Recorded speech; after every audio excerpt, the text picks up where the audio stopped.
প্রথম ধাপে 1,80,000 রোহিঙ্গাকে ফেরত নিতে রাজি মিয়ানমার, যাচাই বাছাইয়ের জন্য অপেক্ষায় আরো 70,000। ইউনূস মোদি বৈঠকে শেখ হাসিনার প্রত্যর্পণ দাবি, আলোচনায় সীমান্ত হত্যা, তিস্তা সহ নানা ইস্যু। বৈঠক সফল দাবি প্রেস সচিবের। বাংলাদেশি পণ্যে ট্রাম্পের শুল্ক আরোপে হুমকির মুখে তৈরি পোশাক খাত, বিকল্প বাজার খোঁজাই বুদ্ধিমানের কাজ বলছেন সংশ্লিষ্টরা। এবং নারী বিশ্বকাপ বাছাইয়ের প্রস্তুতি পর্ব শুরু কাল। লাহোরে বাংলাদেশের প্রতিপক্ষ স্কটল্যান্ড, সক্ষমতা যাচাইয়ের সুযোগ হিসেবে দেখছে জ্যোতিরা।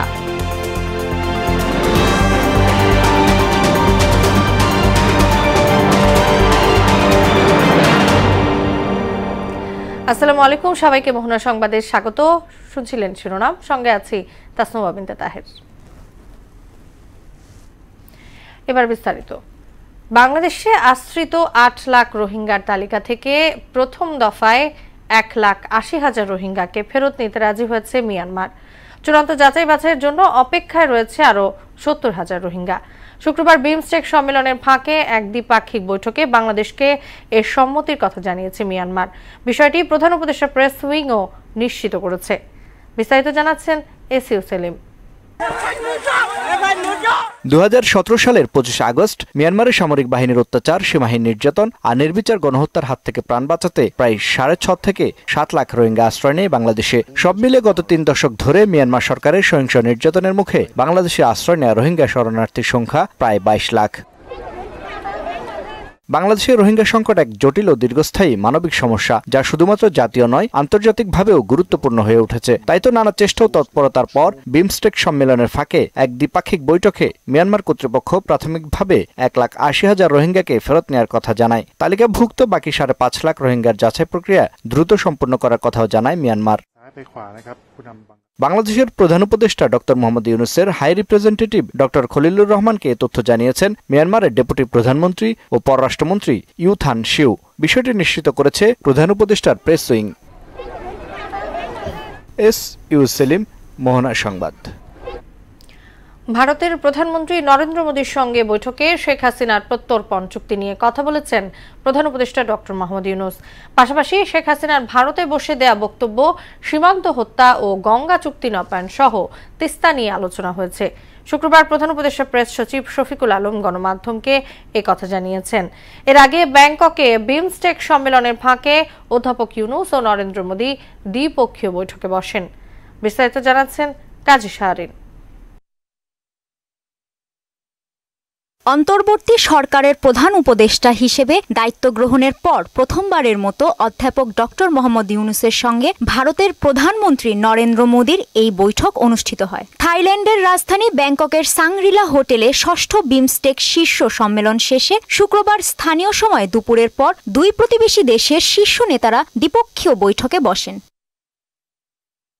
বৈঠকে বাংলাদেশের পক্ষ থেকে শেখ হাসিনার প্রত্যাপনের বিষয়টি তুলে ধরেন প্রধান উপদেষ্টা। এছাড়াও বাংলাদেশের পারস্পরিক স্বার্থ সংশ্লিষ্ট ইস্যুগুলো উঠে আসে বৈঠকে। পরে বিষয়গুলো সাংবাদিকদের জানান প্রেস সচিব শফিকুল আলম। আমাদের যেগুলো স্বার্থ সংশ্লিষ্ট যতগুলো বিষয় ছিল, সবগুলো বিষয়ই আমাদের চিফ অ্যাডভাইজার মহোদয় সেই মিটিংয়ে বলেছেন। যেমন শেখ হাসিনার প্রত্যর্পণ বিষয়ে কথা হয়েছে, শেখ হাসিনা যে ওইখানে বসে অনেক ধরনের ইনসেন্ডিয়ারি কমেন্ট করছেন সেগুলো বিষয়ে কথা হচ্ছে। তারপরে বর্ডার কিলিং নিয়ে কথা হয়েছে। আমাদের দুই দেশের মধ্যে যে গাঞ্জেস ওয়াটার ট্রিটিটা, আপনি জানেন যে নতুন করে এটার এক্সপায়ার হয়েছে, নতুন করে ট্রিটিটা হওয়ার আবার কথা হচ্ছে, এবং তিস্তা ওয়াটার, এগুলো সবগুলো নিয়েই কথাবার্তা হয়েছে। দুই শীর্ষ নেতার আলোচনা ইতিবাচক, ফলপ্রসূ ও গঠনমূলক হয়েছে বলেও জানান তিনি। আমি বলবো যে মিটিংটা খুবই কনস্ট্রাকটিভ, প্রোডাক্টিভ এবং ফ্রুটফুল হয়েছে। বৈঠক শেষে নরেন্দ্র মোদীকে একটি আলোকচিত্র উপহার দেন প্রধান উপদেষ্টা। আলোকচিত্রে দেখা যায় 2015 সালের 3রা জানুয়ারি মুম্বাইয়ে অনুষ্ঠিত 102তম ভারতীয় বিজ্ঞান কংগ্রেসে প্রধানমন্ত্রী নরেন্দ্র মোদীর হাত থেকে অধ্যাপক ডক্টর মোহাম্মদ ইউনূস স্বর্ণপদক গ্রহণ করেন। এর আগে বিমস্টেকের মূল অধিবেশনে ভাষণ দেন প্রধান উপদেষ্টা। বলেন, যত দ্রুত সম্ভব প্রয়োজনীয় সংস্কার শেষে সুষ্ঠু, নিরপেক্ষ ও অংশগ্রহণমূলক জাতীয় নির্বাচন আয়োজন করা অন্তর্বর্তী সরকারের সর্বোচ্চ অগ্রাধিকার। কাজী শাহরিন, মোহনা সংবাদ। এদিকে অধ্যাপক ডক্টর ইউনূস নরেন্দ্র মোদীর বৈঠকে আশার আলো তৈরি হয়েছে বলে মন্তব্য করেছেন বিএনপি মহাসচিব মির্জা ফখরুল ইসলাম আলমগীর। থাইল্যান্ডে মোদি ইউনূসের বৈঠক প্রসঙ্গে দলের প্রতিক্রিয়া জানাতে শুক্রবার সন্ধ্যায় রাজধানীর গুলশানে সাংবাদিকদের তিনি এ মন্তব্য করেন। বিএনপি মহাসচিব আরও বলেন, এ বৈঠকের মধ্য দিয়ে দুদেশের বহুদিনের অস্বস্তিকর পরিস্থিতি কাটিয়ে ওঠা সম্ভব হবে। মির্জা ফখরুল বলেন, সেখানে নতুন সম্ভাবনা সৃষ্টি হয়েছে। তারা দুজনই আন্তরিক ছিলেন, যা দুদেশের মানুষের সম্পর্ক উন্নয়নে গুরুত্বপূর্ণ ভূমিকা পালন করবে। ডক্টর ইউনূস এবং ভারতের প্রধানমন্ত্রী মোদি সাহেবের বৈঠকটা এটা আমাদের সামনে একটা আশার একটা আলো তৈরি করছে যে ভারত এবং বাংলাদেশের সম্পর্কের মধ্যে যে একটা বিটারনেস তৈরি হয়েছিল, সেই বিটারনেসটা তৈরি যেন আর বেশি না সামনে যায়, অথবা এটা আপনার যেন কমে আসে, সেখানকার একটা নতুন সম্ভাবনা সৃষ্টি হয়েছে।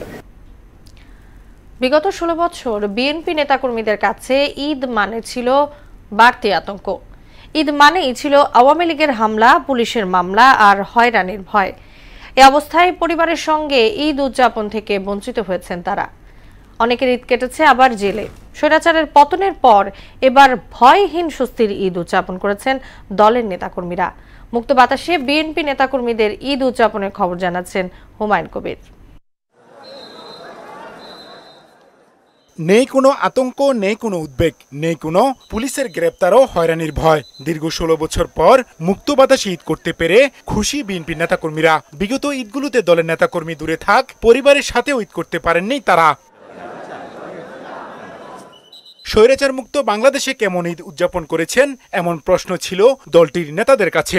এবারে ঈদটা পুলিশের সেই গ্রেপ্তারি পরোয়ানার ভয় ছিল না, আওয়ামী সন্ত্রাসীদের আক্রমণের ভয় ছিল না।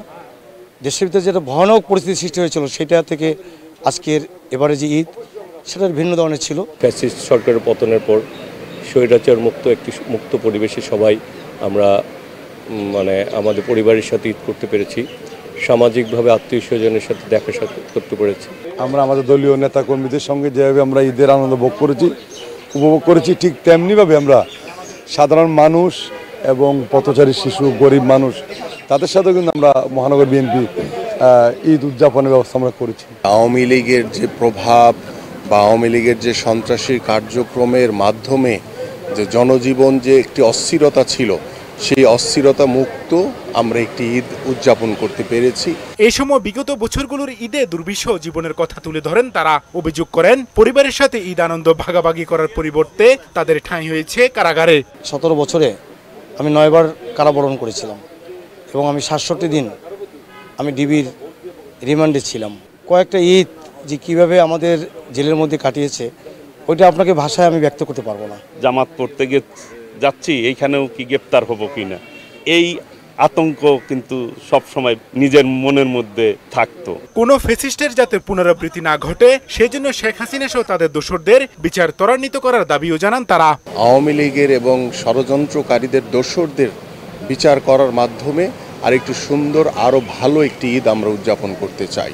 আমাদের সহকর্মীদেরকে মিথ্যা মামলা দিয়ে হত্যা করা হয়েছে, গুম করা হয়েছে, তাদের যেই দোসর শেখ হাসিনা সহ সকলে আমরা বিচার চাই। বিচার যদি না হয়, আবার হয়তো এরকম দানবের তৈরি হতে পারে। আগামীতে তারেক রহমানের নেতৃত্বে বৈষম্যহীন একটি মানবিক বাংলাদেশ গড়ে তোলার প্রত্যয় জানান বিএনপি নেতারা। গণতান্ত্রিক অধিকার পুনঃপ্রতিষ্ঠা করবে। হুমায়ুন কবির, মোহনা সংবাদ, ঢাকা। বাংলাদেশি পণ্যের উপর যুক্তরাষ্ট্রের শুল্ক আরোপ নিয়ে ঢাকায় চলছে নানা হিসাব নিকাশ। সংশ্লিষ্টরা বলছেন, এর নেতিবাচক প্রভাব পড়বে বাংলাদেশের রপ্তানি খাতে, বিশেষ করে তৈরি পোশাক শিল্পে।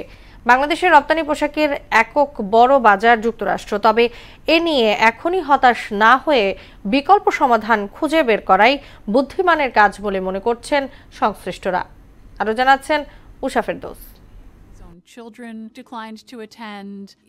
নির্বাচনে প্রতিদ্বন্দ্বিতার সময় আমেরিকা ফার্স্ট নীতির কথা বলে বাণিজ্য যুদ্ধের ইঙ্গিত দিয়েছিলেন ডোনাল্ড ট্রাম্প। ক্ষমতা গ্রহণের পর থেকেই প্রতিশ্রুতি অনুযায়ী পদক্ষেপ নেওয়া শুরু করেন তিনি।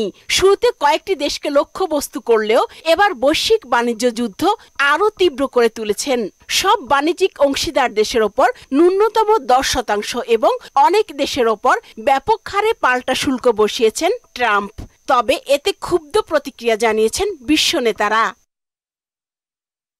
কোভিড, রাজনৈতিক বিশৃঙ্খলা এবং অর্থনৈতিক সংকটের মধ্যেও তৈরি পোশাক শিল্পকে কেন্দ্র করে নিজেদের সমৃদ্ধির প্রত্যাশা টিকিয়ে রেখেছিল বাংলাদেশ ও শ্রীলঙ্কা, যার প্রধান বাজার যুক্তরাষ্ট্র। অথচ শ্রীলঙ্কার ওপর 44% আর বাংলাদেশের ওপর 37% শুল্ক আরোপ করায় শঙ্কিত ব্যবসায়ীরা। 37% আরোপ করা হলো সকল পণ্যের উপর, তৈরি পোশাক শিল্প সহ। এমনিতে আমরা বিভিন্ন সংকটে ছিলাম গত 5 বছর ধরে, ঠিক না? কোভিড থেকে শুরু করে জাতীয় আন্তর্জাতিক বিভিন্ন সংকটের কারণে আমরা বিপর্যস্ত। যখন আমরা আশাবাণী দেখতেছিলাম যে যুক্তরাষ্ট্রের রপ্তানি বাড়ছে এবং সামনে বাড়বে, সেটা নিয়ে আমরা কাজ করতেছিলাম, তখন এটা আমাদের জন্য একটা মরার উপর খাড়া যায়। আর আমরা মনে করি যে এর থেকে বের হইতে হইলে আমাদেরকে ইমিডিয়েটলি যুক্তরাষ্ট্রের যে বিজনেস কাউন্সিল, বায়ার, বিনিয়োগকারী, তাদের সাথে আমাদের ব্যবসায়ীতে বসতে হবে। দেশের মোট রপ্তানি আয়ের প্রায় 80% আসে তৈরি পোশাক খাত থেকে। এ খাতে নতুন শুল্কের নেতিবাচক প্রভাবের আশঙ্কা থাকলেও হতাশ না হয়ে বিকল্প সমাধান খুঁজে বের করার তাগিদ দিয়েছেন খাত সংশ্লিষ্টরা। একটা ধাক্কা ইনিশিয়ালি আসবেই, সেটা সবার জন্য, এবং এটা আমার মনে হয় ধাক্কাটা আবার একটা সময় পরে স্টেবল হয়েও যাবে। কিভাবে উন্নত থেকে আমাকে কস্ট কম্পিটিটিভ করতে পারি, এবং এটা আসলে একটা চলমান প্রক্রিয়া, এটা আপনাকে করতে থাকতে হবে। ওই দেশের ট্যারিফ আপনি কমাতে পারেন বা এফটিএ করতে পারেন বা ওদের সাথে স্পেশাল কোনো অ্যারেঞ্জমেন্ট করতে পারেন, যেটা অলরেডি সরকার চেষ্টা করছে বা কাজ করছে বলে আমার মনে হচ্ছে। শুল্ক আরোপের কারণে যুক্তরাষ্ট্রের অর্থনীতিতেও মন্দার আশঙ্কা রয়েছে বলেও মনে করছেন তারা। উষা ফেরদৌস, মোহনা সংবাদ। দেশের বাইরের খবর। গাজায় দিন দিন বেড়েই চলেছে ইসরায়েলি বর্বরতা। ইসরায়েলি আগ্রাসনে গত 24 ঘন্টায় প্রাণ গেছে আরও 112 ফিলিস্তিনির। আহত হয়েছে শতাধিক। গাজার স্বাস্থ্য মন্ত্রণালয় জানিয়েছে গত 1.5 বছরে ইসরায়েলি বর্বরতায় 50,500 প্রাণহানির পাশাপাশি এতিম হয়েছে 40,000-এরও বেশি শিশু। এদিকে আন্তর্জাতিক অপরাধ আদালত আইসিসি থেকে বেরিয়ে যাওয়ার ঘোষণা দিয়েছে হাঙ্গেরির সরকার। গাজায় গণহত্যার অভিযোগে আইসিসির গ্রেপ্তারি পরোয়ানা উপেক্ষা করে ইসরায়েলি প্রধানমন্ত্রী বেঞ্জামিন নেতানিয়াহু দেশটিতে সফরে যাওয়ার পর এ ঘোষণা দিল হাঙ্গেরি। শেষ করব মোহনা সংবাদ, যাবার আগে শোনামগুলো জানিয়ে দিচ্ছি আরো একবার।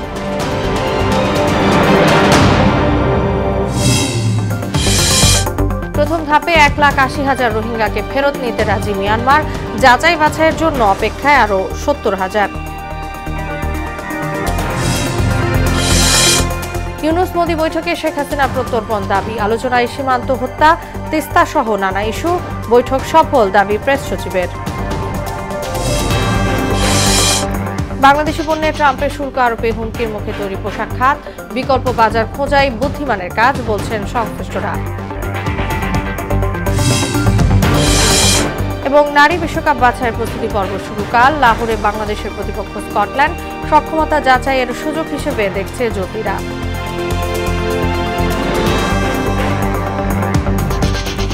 এই ছিল মোহনা সংবাদে। পরবর্তী সংবাদ রাত 12:30টায়। মোহনার সবশেষ খবর জানতে ভিজিট করুন www.mohna.tv। সংবাদ দেখতে পান ফেসবুক ও ইউটিউবে।